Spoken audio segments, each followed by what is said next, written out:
Last year, I spent £500 on a brand new TaylorMade Qi10 Max. 2 weeks later, I cracked the crown, hitting a pop shop at the range. TaylorMade refused to fix it under warranty. I used it for the season and was still working, but then a PGA Pro told me the crack was actually killing my performance. So what did I do? I paid another £80 for a fitting and another £529 for a Ping G440 LST. That's £1,029 in less than 12 months. And here's the truth. That cost me over £1,000 to learn.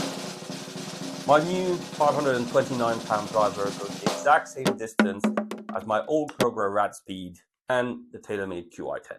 The golf industry made me believe I needed the latest technology. They lied. And if you've bought a driver in the last 3 years, they probably lied to you as well. Driver marketing has convinced golfers that new technology equals more distance, more forgiveness, better accuracy, and lower scores. Here's what they don't tell you. Line number 1, new driver goes significantly further. Line number 2, you need a custom fitting to play your best. And line number 3, cosmetic damage actually affects performance. These myths cost golfers thousands every year. I fell for every single one of them. So today I'm breaking down exactly how the industry manipulates you and what you should actually spend your money on instead. Because by the end of this video, you'll never look at driver marketing the same way ever again.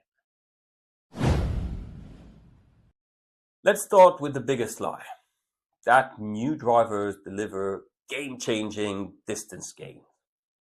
Here's the reality the manufacturers don't advertise. Since 2006, the USGA and RNA have capped driver performance with the core limit. That's coefficient of restitution.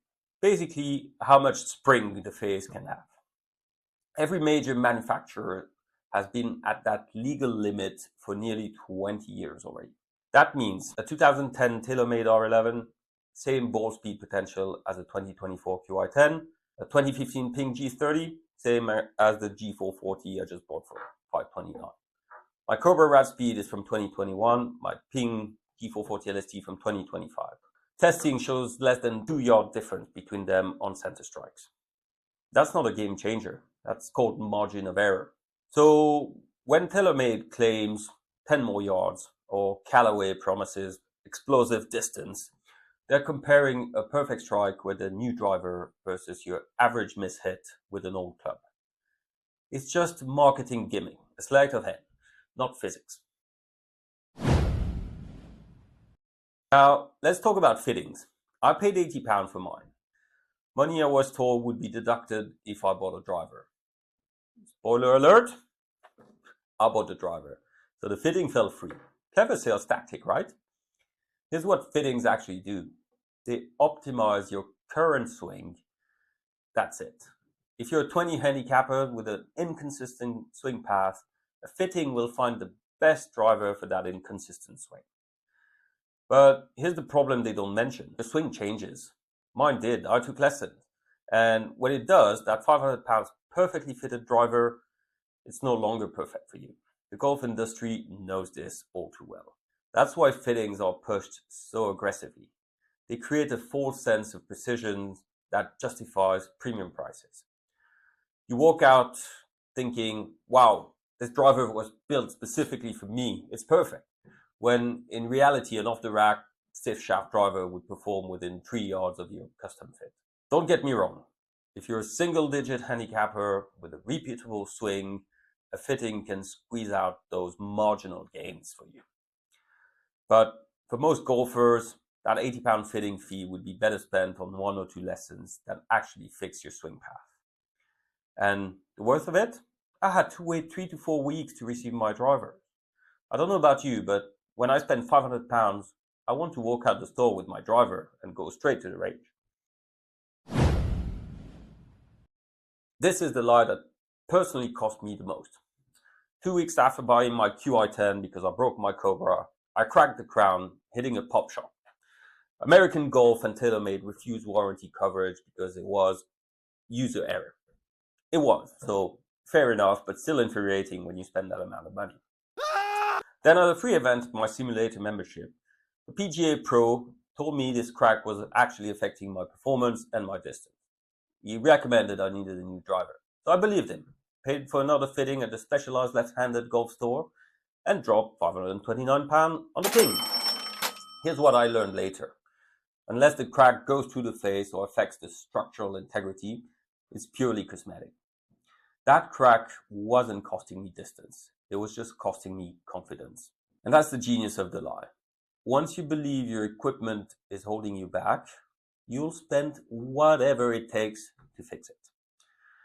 I tested both driver on a launch monitor and on the course after buying the Ping. Same ball speed, same spin rate, same carry distance. The only difference was the £529 I'd just spent. So here's what I wish I'd known before spending £1,029 on drivers in less than a year. First, if your driver is less than 10 years old and the face isn't caved in, it's performing at the legal limit. You don't need a new one. 2, actually spend money on lessons, not fittings. A better swing with an average driver beats an average swing with a fitted driver every single time. 3, cosmetic damage doesn't affect performance. That crack, that paint chip, that sky mark, they're not costing you yards. They're costing you peace of mind that the industry profits from. My Cobra Radspeed from 2021, it went just as far as my Ping G440 LST from 2025. The difference? £529 and a lesson learned about marketing manipulation and giving. So here's my question for you. How much have you spent on drivers in the last 3 years? And more importantly, are you actually hitting it further, or did the industry just convince you that you needed the latest tech? And as a bonus tip, if you do need to buy a new driver, that happens, consider buying one from 1 to 3 years back.